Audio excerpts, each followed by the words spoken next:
Možno si uvedomujeme, že v celom vesmíre je naša Zem jediným vhodným miestom pre život človeka.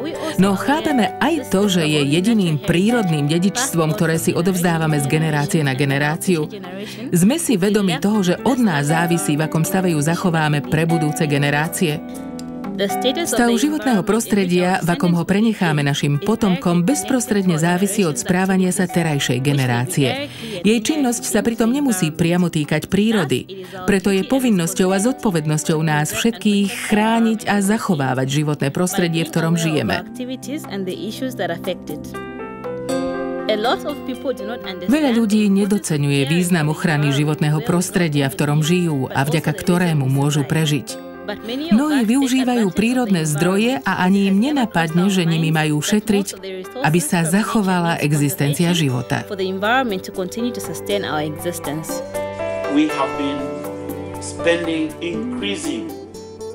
Do obnovy krajiny po prírodných katastrofách investujeme stále viac peňazí. To znamená, že ak viac financií vkladáme do mechanizmov na obnovu po prírodných katastrofách, uberáme zo zdrojov na podporu rozvojových programov.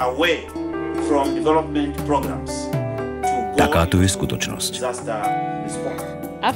Afrika je tajúplný kontinent. Niekto by možno povedal, že je krajinou snov a exotickej krásy. Krajinou, ktorá celé stáročia priťahovala dobrodruhov, bádateľov, ľudí hľadajúcich bohatstvo a obchodníkov s otrokmi. Práve títo ľudia a ich záujmy spravili z Afriky to, čím dnes je.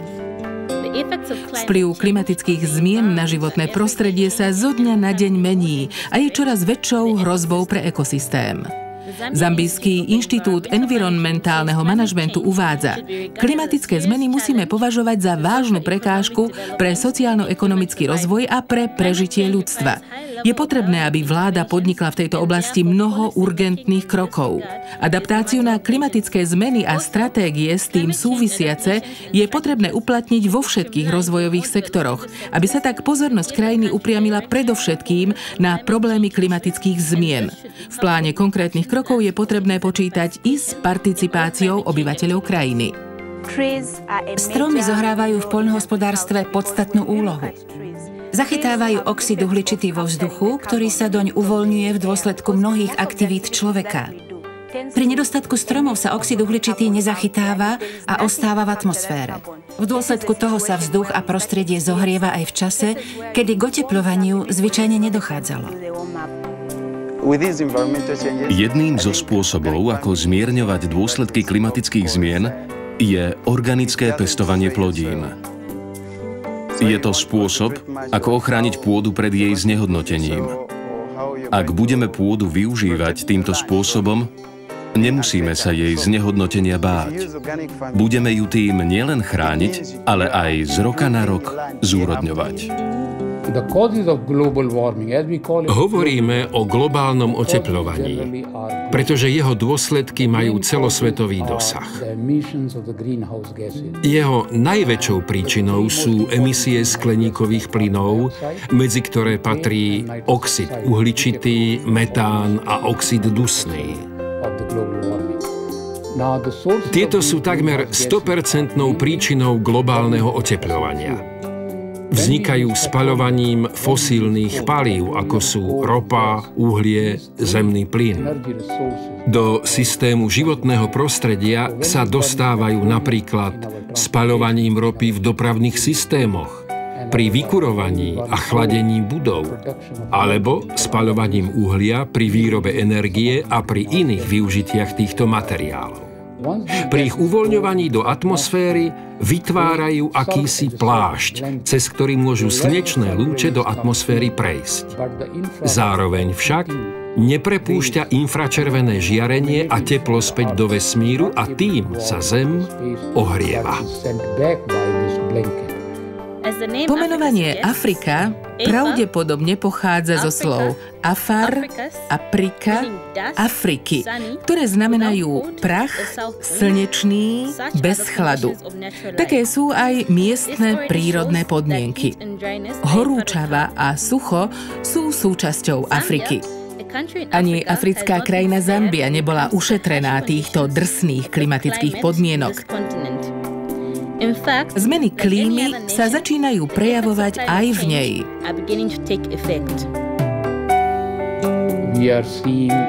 V Zambii pozorujeme zmeny v zrážkovom režime a stúpanie teplôt. Kým Zem sa za posledných 150 rokov oteplila priemerne o 0,8 stupňa Celzia, teploty v Zambii narástli za posledných 50 rokov takmer dvojnásobne, teda o približne 1,5 až 2 stupne Celzia. Nepredvídateľné zmeny v zrážkovom režime, náhle prívalové dažde, skracovanie vegetačných období a mnohé ďalšie výkyvy majú nepriaznivé dôsledky na ekonomiku krajiny. Bojujeme raz so záplavami a potom so suchami.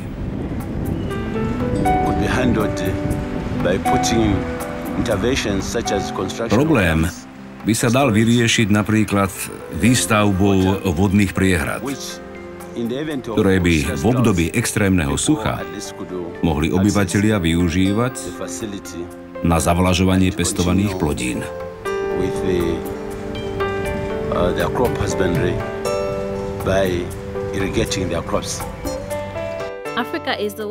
Afrika je druhý najväčší a najľudnatejší kontinent hneď po Ázii.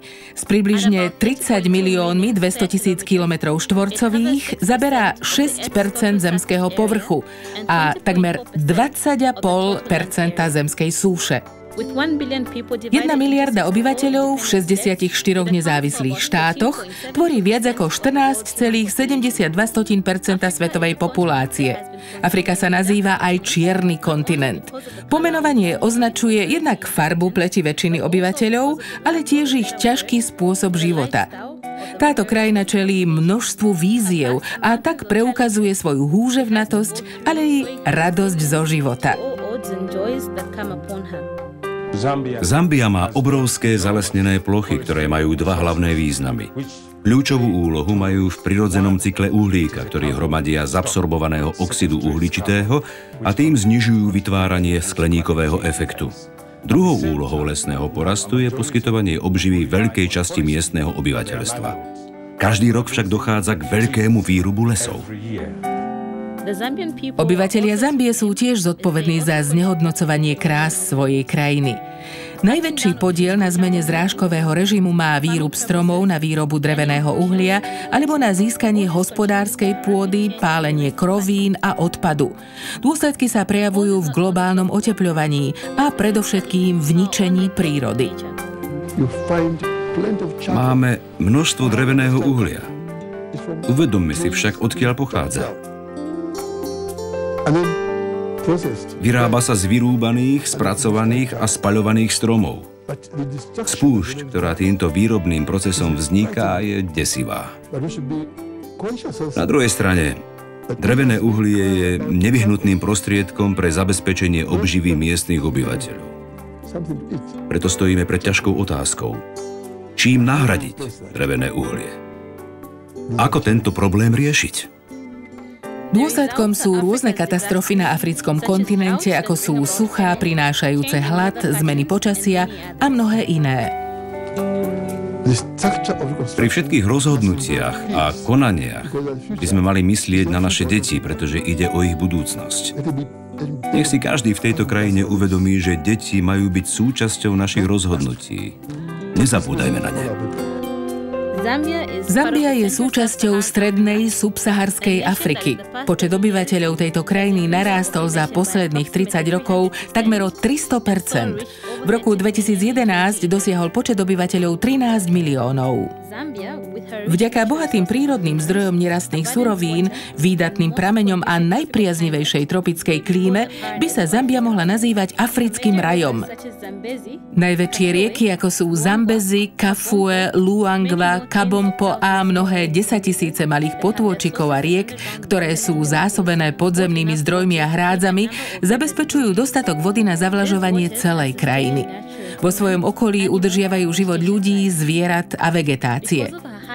Vďaka svojej nadmorskej výške 900 až 1500 metrov nad morom má Zambia zvyčajne dostatok zrážok na zásobenie podzemných vôd a riek tak, aby vydržali do nasledujúceho obdobia dažďov. Od roku 1960 stúpa teplota ročne v priemere o 1,3 stupňa Celzia a tento trend bude s veľkou pravdepodobnosťou pokračovať.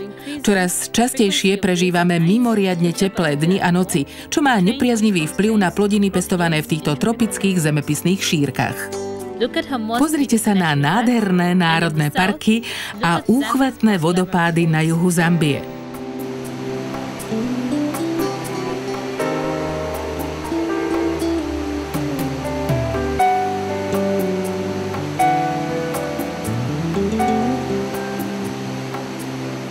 Nachádza sa tu viac ako 20 najväčších vodopádov, ktoré škótsky cestovateľ David Livingstone pomenoval Viktoríne vodopády. Miestni obyvatelia ich volajú aj Mosiu Tuňa, dym, ktorý hrmí. Pokochajte sa ešte v očarujúcej nádhere zambijských vodopádov, pretože ich krása pomaly bledne a mení sa na dôkaz spustošenia. Väčšina obyvateľov je čoraz chudobnejšia, kým menšinová politická záujmová skupina bohatne z exportu takmer 1 milióna tony medí ročne. Napriek všetkým snahám, otázka, ktorú si dnes musíme zodpovedať, znie: sú všetky naše snaženia postačujúce a spĺňajú svoj cieľ? Náš investor podporuje projekt plánovaný na 10 rokov. V rámci neho financuje náklady na nákup kachlí pre ľudí z chudobných vrstiev. Dôvodom je snaha o získanie uhlíkových kreditov, ktoré sa odvíjajú od množstva emisí oxidu uhličitého. Na druhej strane domácnosti podpíšu súhlas, ktorým nám dovolia monitorovať ich, či naozaj používajú miesto dreveného uhlia drevené haluze. Od mnohých rodín sme dostali takúto spätnú informáciu. Miesto 2 až 3 vriec dreveného uhlia, ktoré ich stáli v prepočte približne 20 eur mesačne, spotrebovali len 2 vrecia odpadových haluzí, čo ich stálo necelých 6 eur mesačne. Toto palivo získavame z oblasti Čogve. Ide predovšetkým o odpadové drevo, no haluze zabezpečujeme aj výrobou na plantážach, aby sme mali dostatok zásob. Ľudia v krajine začali používať výrobné metódy odolné voči klimatickým zmenám a hospodárenie chrániace prírodu. Spolupracujú so Zambijskou úniou poľnohospodárov a s ministerstvom poľnohospodárstva. V súčasnosti viac ako 150 malých poľnohospodárov používa metódy hospodárenia chrániace prírodu. Nie sú tak závislí na dažďoch, používajú menej priemyselných hnojív a pritom dosahujú rovnaké výsledky. Považujem to za veľmi pozitívne. Je dôležité, aby ľudia vedeli napĺňať svoje potreby, porozumeli miestnym problémom a našli ich riešenia. Preto má environmentálna výchova významnú úlohu. V spolupráci s rôznymi partnermi sme sa snažili pomôcť vláde a obyvateľom Zambie riešiť problém klimatických zmien.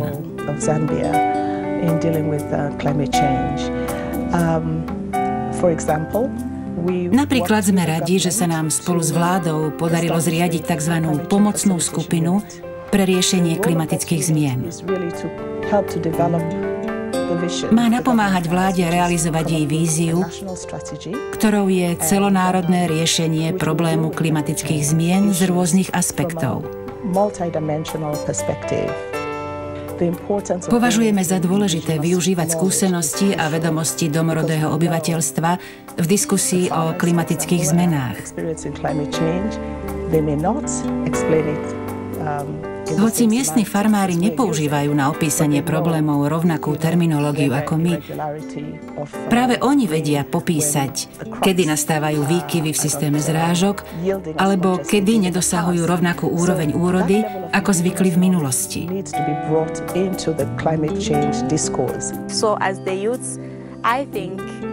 Ako jedna z generácie mladých si myslím, že by sme sa mali zo všetkých síl snažiť chrániť prírodu. Inak na to v budúcnosti sami doplatíme. Pre vlastné dobro a dobro budúcich generácií by sme ju mali chrániť a rozvíjať. Aby široká verejnosť pochopila a aktívne sa zapojila do riešenia súčasných a budúcich otázok ochrany prírody, je potrebné vytvoriť efektívnejšiu a obsiahlejšiu stratégiu ochrany. Boj proti klimatickým zmenám a znehodnocovaniu prírody nemôže žiadna krajina ani jednotlivec vyhrať sám.